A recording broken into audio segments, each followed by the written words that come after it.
Welcome to Telangana వెలుగు. నేను మీ రాజు. తెలంగాణలో కాంగ్రెస్ పార్టీ అధికారం వచ్చిన తర్వాత ఒకరు కాదు ఇద్దరు కాదు ఏకంగా 10 మంది ఎమ్మెల్యేలు పార్టీ మారడం అనేది జరిగింది. సో మరి 10 మంది ఎమ్మెల్యేల భవిష్యత్తు ఏంటి? మొన్నటి వరకు అంత కూల్ గా నడిచినటువంటి తరుణంలో ఇప్పుడు సుప్రీంకోర్టు రేపు 25 వరకు 25 వరకు వివరణ ఇవ్వాలని చెప్పేసి కోరింది ఈ 10 మంది ఎమ్మెల్యేలకి, అలాగే స్పీకర్ కి. మరి ఇప్పుడు 10 మంది ఎమ్మెల్యేలు ఏం చెప్పాలి? మా ఇష్టపూర్వకంగా వెళ్ళినాము, లేకపోతే ఇంకో రకంగా వెళ్ళినాము, అధికారం కోసం వెళ్ళినాము, లేకపోతే అభివృద్ధి కోసం వెళ్ళినామంటే ఇక్కడ నడవదు. సరైన కారణం చెప్పాలి.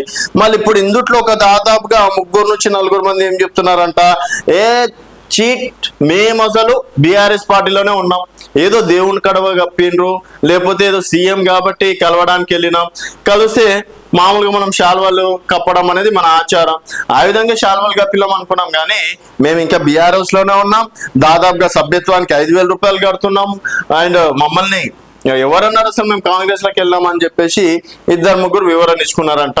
మిగతా మంది ఎమ్మెల్యేలు అసలు ఏం చేద్దాం, మనకి బీఆర్ఎస్ పార్టీలో అన్న అంతో ఎంతో ఇజ్జత్ ఉండే, అట్లీస్ట్ కేటీఆర్, హరీష్ రావు, లేకపోతే కేసీఆర్ గారు ఎమ్మెల్యేలు కాబట్టి పేరు పెట్టి పిలిచేవారు, ఏమన్నా ఉన్నా కూడా డైరెక్ట్ మనం ఆయన దగ్గరికి వెళ్ళే వాళ్ళం.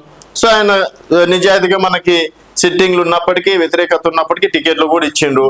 ఇక్కడ కాంగ్రెస్ పార్టీలో సీఎం గారు ఒక రోజు కలిపితే ఇంకోసారి కలవారు.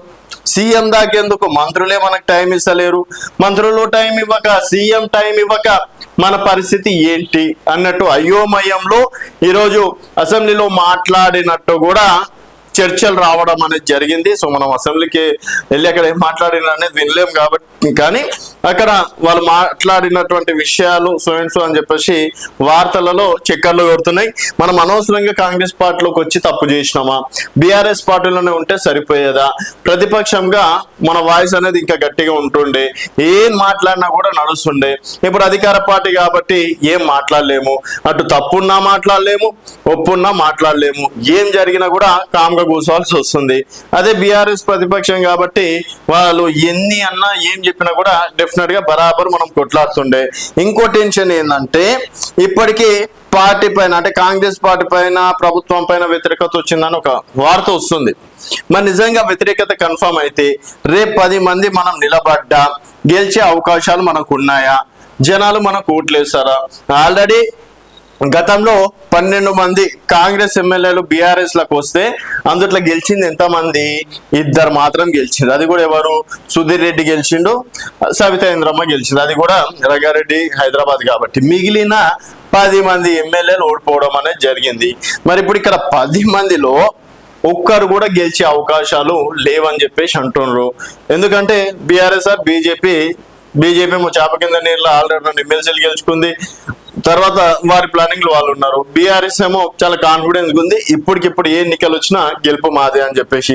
మరి ఇలాంటి సిచ్యువేషన్ లో మనము ఎక్కడికి వెళ్దాం? మళ్ళీ కేసీఆర్ దగ్గరికి వెళ్తే మనని తీసుకుంటాడా, లేదా కాంగ్రెస్ లోనే ఉండి మనం ఫైట్ చేయాలా అన్నది వాళ్ళు ఆలోచిస్తున్నట్టు తెలుస్తుంది. మరి 20వ తేదీ నాడు ఈ 10 మంది ఎమ్మెల్యేల భవిష్యత్తు ఏంటనేది అప్పుడు కొలిక్కొచ్చే అవకాశం ఉంది.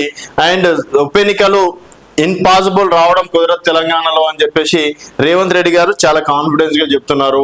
వచ్చి తీరుతాయని చెప్పేసి ఇటు బీజేపీ, బీఆర్ఎస్, అటు కేసీఆర్ చెప్తుండు, ఇక్కడ బీజేపీ నేతలు చెప్తున్నటువంటి మాట. మరి ఇక్కడ బీజేపీ, బీఆర్ఎస్ వాళ్ళ మాట నెగ్గుతుందా, రేవంత్ రెడ్డి గారి మాట నెగ్గుతుందా? ఒకవేళ 10 మంది పరిస్థితి, గెలిచే అవకాశాలు ఎంతవరకు ఉన్నాయనేది మీ అభిప్రాయాల కింద కామెంట్ రూపంలో తెలియజేయండి. చూస్తూనే ఉండండి తెలంగాణ వెలుగు.